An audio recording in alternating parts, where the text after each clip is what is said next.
अस्सलाम वालेकुम स्टूडेंट्स।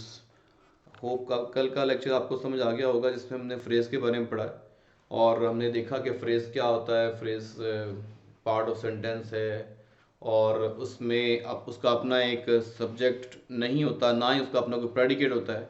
हमने चार पार्ट्स पढ़े थे ना उसके डेफिनेशन के। पहला पार्ट था कि पार्ट ऑफ अ सेंटेंस, दूसरा पार्ट ये था कि group of the related words, और तीसरा पार्ट था कि उसमें कोई अपना सब्जेक्ट भी नहीं होता और अपना कोई प्रेडिकेट भी नहीं होता।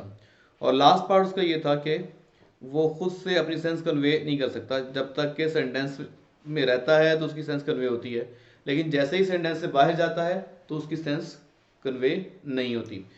अभी आप पढ़ेंगे क्लॉज, उसके मुकाबले में अब डिफरेंस क्या है फ्रेज और क्लॉज का, तो वो हम देखेंगे। तो बेटे क्लॉज क्या होता है, इसकी डेफिनेशन के भी ये चार पार्ट्स हैं, जरा नोट कर लें। नंबर वन और नंबर टू वही है, part of the sentence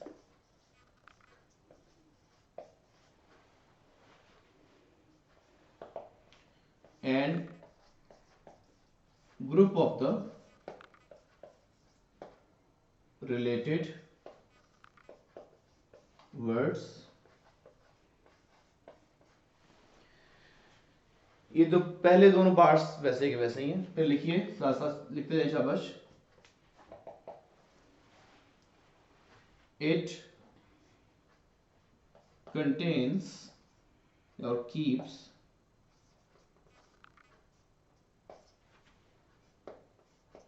its own subject and predicate,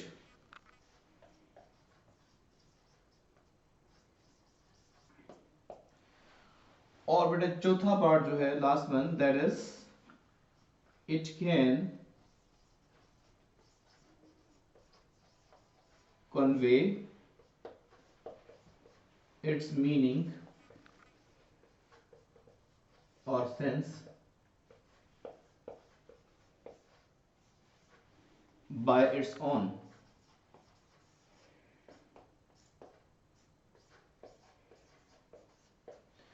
यानी अगर इसको सेंटेंस से बाहर निकाल भी दें तो ये अपना मतलब खुद से वाजे कर सकता है। तो अब इन चारों पार्ट्स को जो इसकी क्लॉज की डेफिनेशन में आते हैं, बड़े मतलब मैंने बेसिक फंडामेंटल इजी वर्डिंग में आपको समझाने की कोशिश की है कि एक क्लॉज पार्ट ऑफ सेंटेंस होता है, एक clause group of the related words होता है, एक क्लॉज का अपना एक सब्जेक्ट होता है और इसका अपना एक प्रेडिकेट भी होता है। हमने सब्जेक्ट और प्रेडिकेट क्या होते हैं पढ़ लिया था। रिपीट कर देता हूं, सब्जेक्ट क्या होता है, डूअर, और प्रेडिकेट क्या होता है, which tells about the subject. जो सब्जेक्ट की बात करता है उसको प्रेडिकेट कहते हैं। अच्छा, अब हम नेक्स्ट पढ़ेंगे। इसकी मैं एग्जांपल लिखता हूं। For example,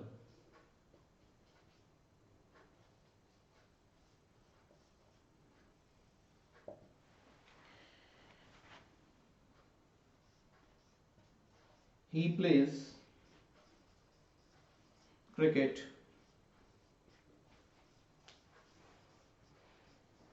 in the street।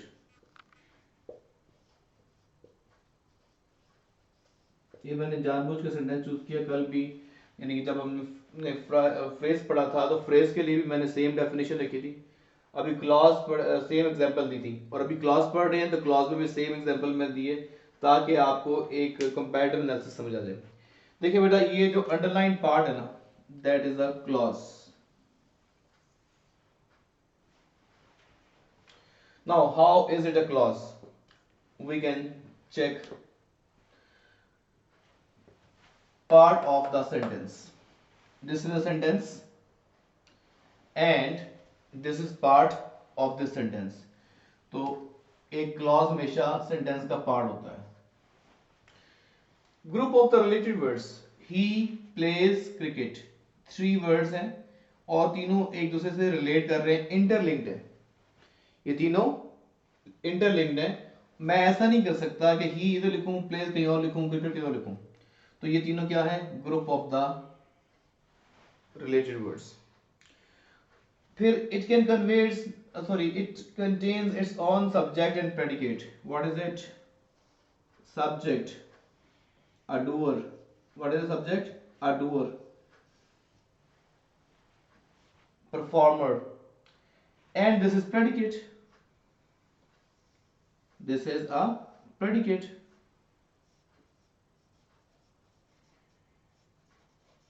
Okay बेटा, इसका अपना एक सब्जेक्ट होता है, इसका अपना एक प्रेडिकेट होता है, और सबसे बढ़कर बात यह है कि it can convey it's meaning. अच्छा, इसको मैं टिक कर लूं पहले कि इसका अपना एक सब्जेक्ट होता है, इसका अपना एक प्रेडिकेट होता है, और फिर उसके बाद क्या है कि it can convey it's meaning और सेंस बाय इट्स ओन। ये अपना मीनिंग या सेंस खुद से कन्वे कर सकता है। फॉर एग्जाम्पल, मैंने इसको सेंटेंस से बाहर निकाल दिया, मैं लिखता हूं ही प्लेज क्रिकेट,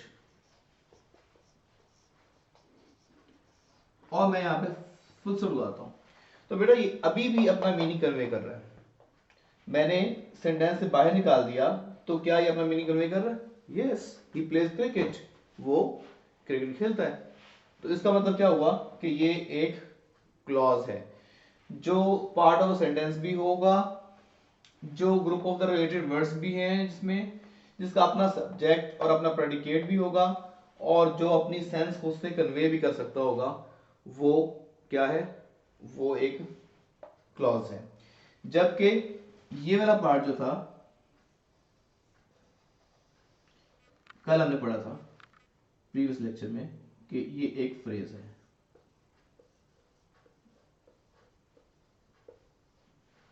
और ये वाला पार्ट जो है ये एक क्लॉज है।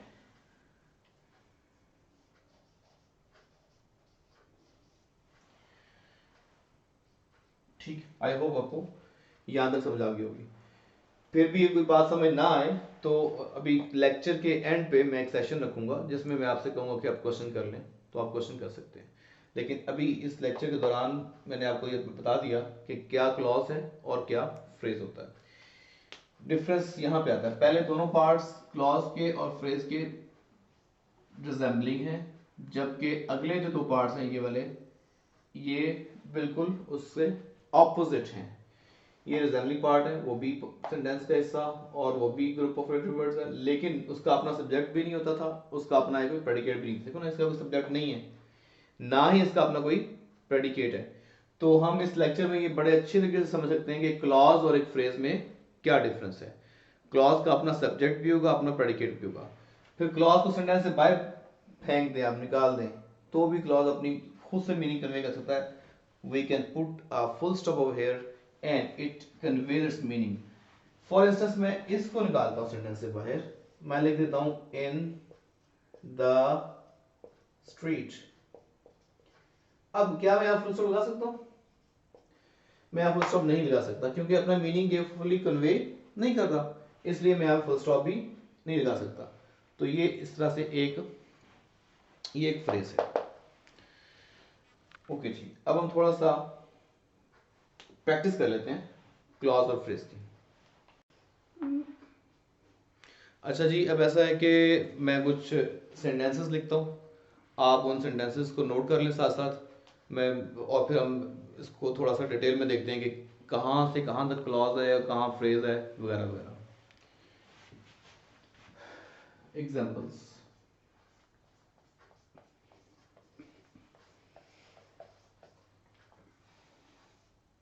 अगर आप इन एग्जाम्पल्स को गौर से पढ़ेंगे तो आपको ऐसी प्रैक्टिस हो जाएगी कि क्लॉज और फ्रेज में बासानी आप डिफरेंशिएट कर सकते हैं। मसलन, someone is outside for I, साथ साथ लिखें अभी, मैं इसको रेज कर दूंगा फिर, I heard a knock,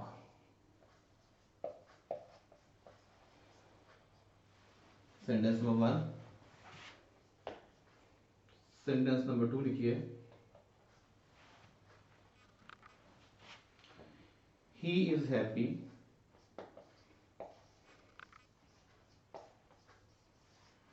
but I am sad.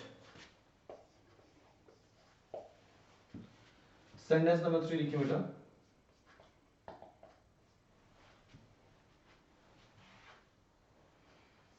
I am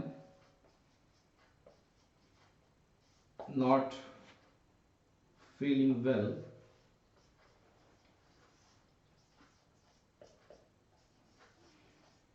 yet I am teaching।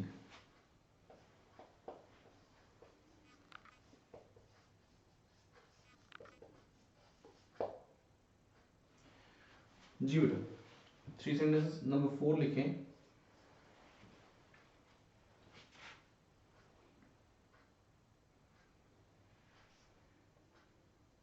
I will not play today because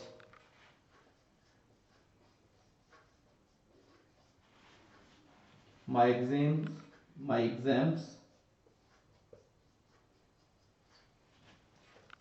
are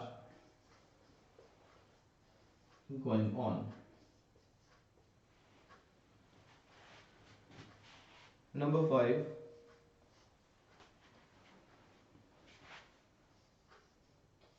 when I saw him,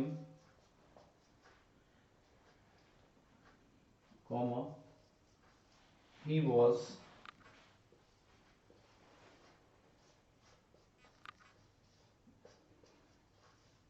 playing football, या चलो हॉकी खेल लेते हैं। चलो ये 5 सेंटेंसेस हैं, इनको गौर से देखते हैं कहाँ से कहाँ तक क्लॉज है और क्लॉज को आइडेंटिफाई करने की कोशिश करते हैं। पहला सेंटेंस जी, someone is outside. Someone is outside, ये क्लॉज है। Okay, I heard a knock, ये भी एक क्लॉज है। समवन इज आउटसाइड कैसे क्लॉज हुआ? क्योंकि पार्ट ऑफ सेंटेंस है, group of the relative words है, अपना इसका सब्जेक्ट भी है, अपना इसका प्रेडिकेट भी है। इसको सेंटेंस से बाहर निकाल दें, समवन इज आउटसाइड, मैं यहां फुल स्टॉप लगा सकता हूं, लगा सकता हूं ना? फुल स्टॉप लगाऊंगा तो क्या बन जाएगा, अपना मीनिंग को से कन्वे कर देगा, समवन इज आउटसाइड। यहीं पे सेंटेंस स्टॉप हो सकता है, कोई बाय है। इतनी बात हमें समझ आ रही है समझिए, समवन इज आउटसाइड, इसका मतलब है कि ये एक क्लॉज है। आई हर्ड अ नॉक, ये भी क्लॉज है, पार्ट ऑफ द सेंटेंस है, group of the relative words है, अपना सब्जेक्ट भी है, अपना प्रेडिकेट भी है, और आई हर्ड अ नॉक सिर्फ मैं इतना पढ़ूं, आई हर्ड अ नॉक, तो ये अपना मीनिंग वाज़ेह कर रहा है। ठीक है, गेटिंग इट? ओके, तो ये भी एक क्लॉज है, मैं लिखता रहता हूं, ये भी क्लॉज है जी, और बेटे ये भी एक क्लॉज है। जो भी क्वेश्चन माइंड में आ रहे हैं अभी ना कीजिएगा, क्वेश्चन का आंसर मैं दूंगा बाद में, पूरा एक सेशन होगा इंशाल्लाह। और आई होप, ये मेरी उम्मीद है कि जब मैं सब कुछ पढ़ा लूंगा तो आपके क्वेश्चन जो अभी जल्दी जल्दी आपके माइंड में आ रहे हैं ना, खुद ही उनमें से 80% से ज़्यादा इंशाल्लाह वो उनका आंसर आपको मिल भी जाएगा। ही इज हैप्पी, ये एक क्लॉज है। आई एम सैड, ये भी एक क्लॉज है।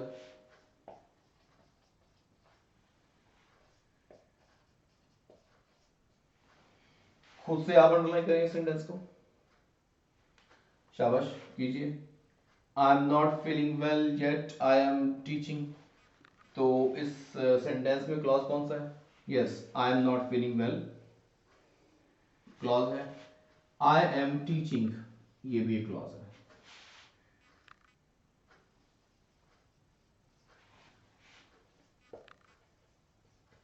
शाबाश। I will not play today, ये भी क्लॉज है। Because my exams are going on, ये भी एक क्लॉज है। अब अगेन एक आपके माइंड में क्वेश्चन आना चाहिए, वो क्वेश्चन क्या है वो मैं बताता हूँ। आप ये सोच रहे होंगे कि बिकॉज को मैंने अंडरलाइन क्यों कर दिया, जबकि यहाँ पे येट को अंडरलाइन नहीं किया। इसको मैं राउंड में ले जाता हूँ ऐसे, ये कंजंक्शन है।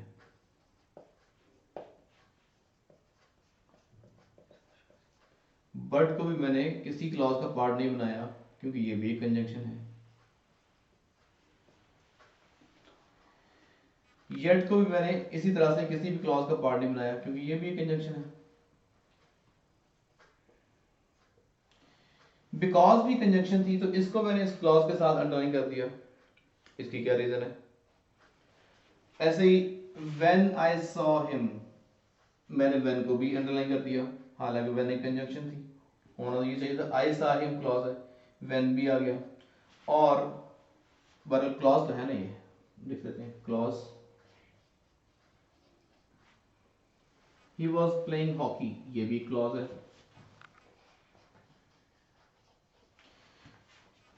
तो इतना समझ आपको आना चाहिए कि क्लॉजेस क्या होते हैं। अब नए आने वाले क्वेश्चंस का आंसर मैं करता हूं। बेटे देखें, ये जो कंजंक्शन है फॉर, बट, येट, ये ऐसी कंजंक्शंस हैं जो किसी क्लॉज का पार्ट नहीं बनती क्योंकि ये हैं कोऑर्डिनेटिंग कंजंक्शंस। क्या है? Coordinating conjunctions. तो बेटा जो कोऑर्डिनेटिंग कंजंक्शंस होती हैं वो किसी भी क्लॉज का पार्ट नहीं बनती, लेकिन ये बिकॉज, इसको जिसको मैं यूं कहता हूं ना, ये स्क्वायर में, ये रेक्टेंगल में, ये वाली कंजंक्शन जो है ये सब ऑर्डिनेटिंग कंजंक्शंस हैं। और जो सब ऑर्डिनेटिंग कंजंक्शंस होती हैं वो हमेशा सबऑर्डिनेट क्लॉज का हिस्सा होती हैं। I repeat my words, subordinating conjunctions subordinate clause का पार्ट बन जाती हैं, जबकि कोऑर्डिनेटिंग कंजंक्शंस किसी क्लॉज का पार्ट नहीं बनती, ना दाएं ना बाएं, किसी क्लॉज का पार्ट नहीं बनती। जबकि सबऑर्डिनेटिंग कंजंक्शन जो है, ये मैं टिक कर रहा हूँ सबऑर्डिनेटिंग कंजंक्शन को, ये किसी क्लॉज का पार्ट बन जाती हैं। और किस क्लॉज का पार्ट बनती हैं? सबऑर्डिनेटिंग क्लॉज का पार्ट बनती हैं। ठीक है।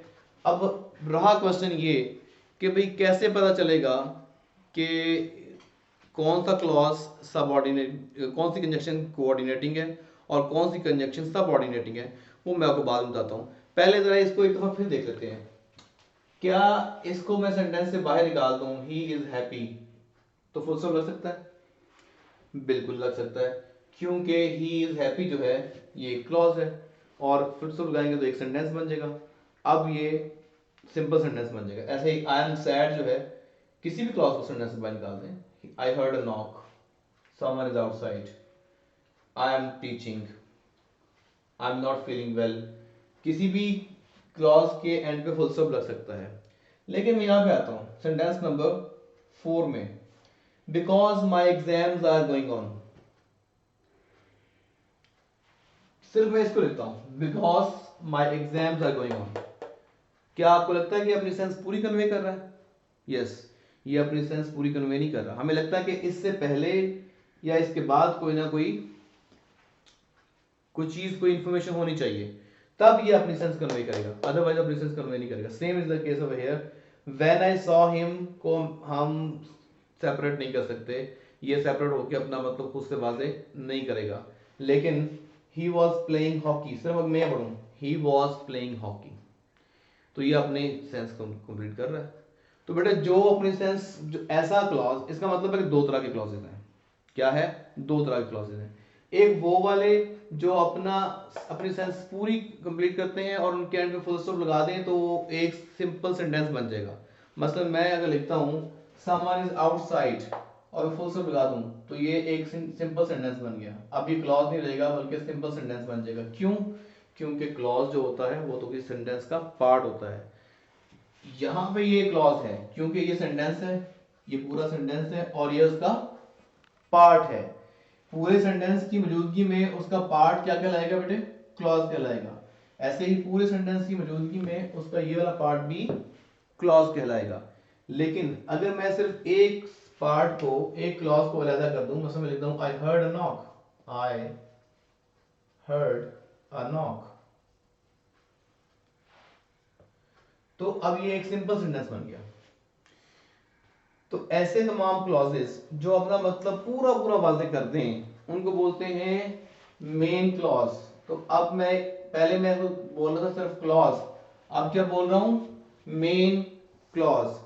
जो क्लॉज अपना मतलब खुद से वाज़ेह कर दे उसे क्या क्या बोलेंगे, main clause. I heard a knock is a main clause, he is happy is a main clause, I am sad it's also a main clause. Main को मैं एम से डिनोट कर रहा हूं। आई am not feeling well is a main clause, I am teaching is a main clause, I will not play today is a main clause, because my exams are going on, it's not a main clause. Why? Because it is not conveying full meanings.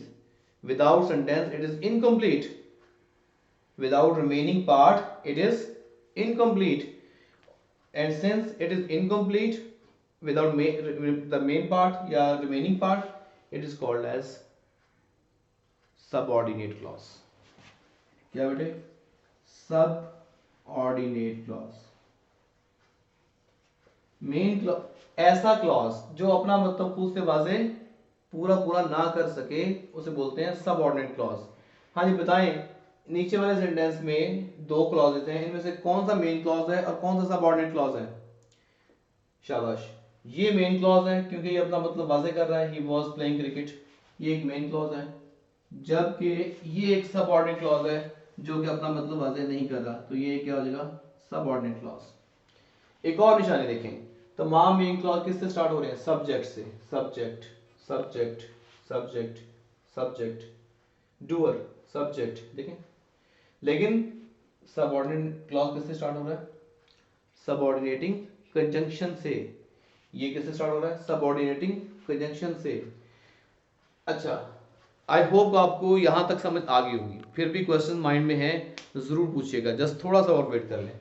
आप ये देखें, एक जो main सबसे बड़ा question जो mind में आपके आना चाहिए, मैं बता देता हूँ, आप कैसे काम मैं कर देता हूँ, आपके माइंड में कौन से क्वेश्चन आएंगे मैं आपको बताता हूँ। मैं अगर नहीं भी आ रहा मैं आपकी हेल्प करता हूँ कि क्वेश्चन माइंड में आने चाहिए।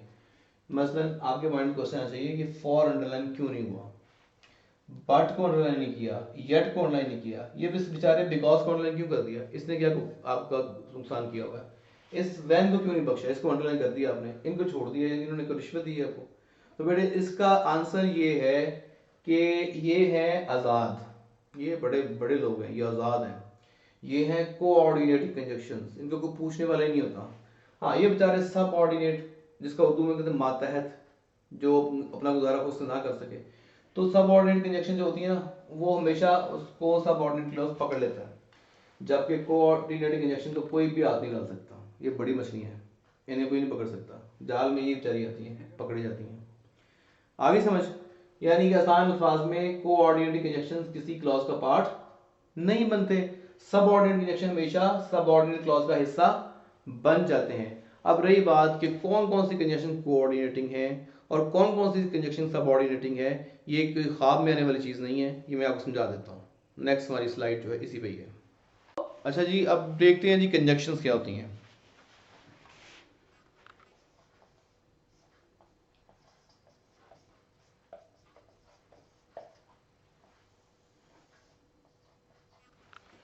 बेटे कंजक्शन को उर्दू में मिलाने वाले अल्फाज कहते हैं।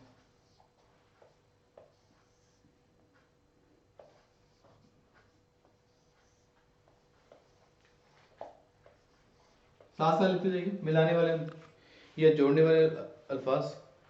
तो दे जॉइन, देखिए, they join two phrases, clauses or words।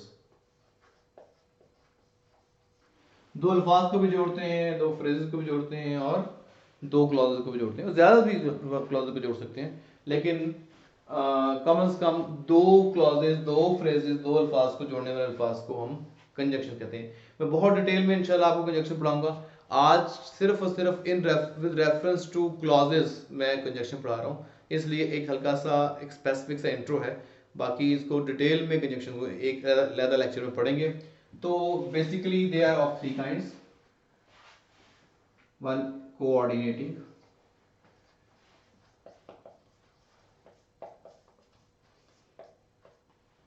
the other one is subordinating,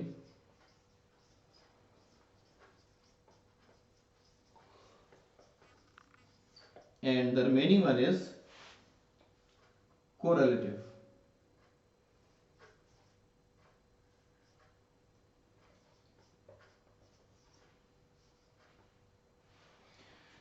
तो मैंने आपको जैसे अभी इसलिए बताया है कि कंजक्शन इसलिए पढ़ रहे हैं कि ताकि हमें आइडिया हो जाए कि कंजक्शन जो है कोऑर्डिनेटिंग कंजक्शन वो क्या।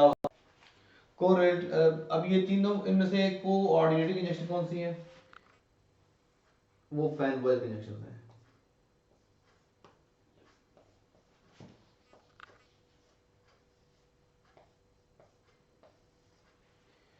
फैन बॉयज कंजक्शन आपने सुनी भी होंगी, कई दफा सुनी होंगी। ये कोई कोई फॉर्मूला, पका पका फॉर्मूला नहीं है, ये सिर्फ आपको याद करने के लिए टीचर से बना दिया है कि फॉर एंड नॉर बट और येट सो और स्टिल, ये वाली कंजक्शन जो है आमतौर पर, इससे और भी बहुत सारी कंजक्शन है जो कोऑर्डिनेटिंग है, लेकिन मशहूर ज़माना और अलमरूफ और मशहूर जो कोऑर्डिनेटिंग कंजक्शन है वो ये वाली है, फॉर एंड नॉर, बट और येट सो, स्टिल भी कोऑर्डिनेटिंग कंजक्शन।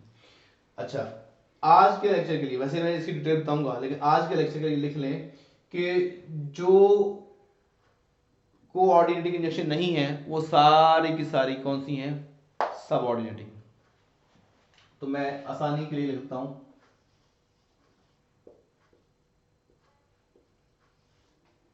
बकिया सब। तो बकिया सब कंजक्शन क्या है? तो फिर कोरिलेटिव कंजक्शन कौन सी है? तो इसके लिए एक ही वर्ड लिखता हूं, पेयर, या आजकल रेसलिंग आप देखते हैं टैग टीम। तो टैग टीम कंजक्शन जो है वो कोरिलेटिव कंजक्शन है। आपको पता है टैग टीम मैचेस में क्या होता है कि दो रेसलर्स होते हैं कम से कम, ठीक है? तो अब देखो, आइदर और, neither nor, not only but also. तो ये टैग टीम जो काम कर रहे होते हैं, एक ही सेंटेंस में दोनों आएंगे। जब एक सेंटेंस में दो कंजक्शन आ जाएंगी तो वो कौन सी है? कोरिलेटिव। जब फैन बॉयज आ जाएंगी तो वो कौन सी है? कोऑर्डिनेटिंग। तो बकिया सब कौन सी होंगी? सबऑर्डिनेटिंग। सिंपल। 9th 10th के लेवल पे तो कोई इशू ही नहीं है। हाँ, जब फर्स्ट ईयर में आएंगे तो फिर मैं आपके कानों में कुछ और चीज़ें भी डालूंगा कि भाई कौन कौन सी, और फिर कानों से आपके दिल में जाएंगी, आपके दिमाग में जाएंगी, आपको याद हो जाएंगी इंशाल्लाह। तो ये बेटे हैं कोऑर्डिनेटिंग। अब मेन क्लॉज, सब ऑर्डिनेटिंग क्लॉज, इसकी बहुत सी डिटेल है, वो नेक्स्ट मैं आपको पढ़ाऊंगा। अभी के लेक्चर के लिए इतना ही काफ़ी है। क्वेश्चंस फिर इंशाल्लाह अभी क्वेश्चन का सेशन करेंगे, तो वन बाय वन आप हैंड रेस कीजिएगा तो आपको क्वेश्चन के आंसर भी इंशाल्लाह कर दूंगा।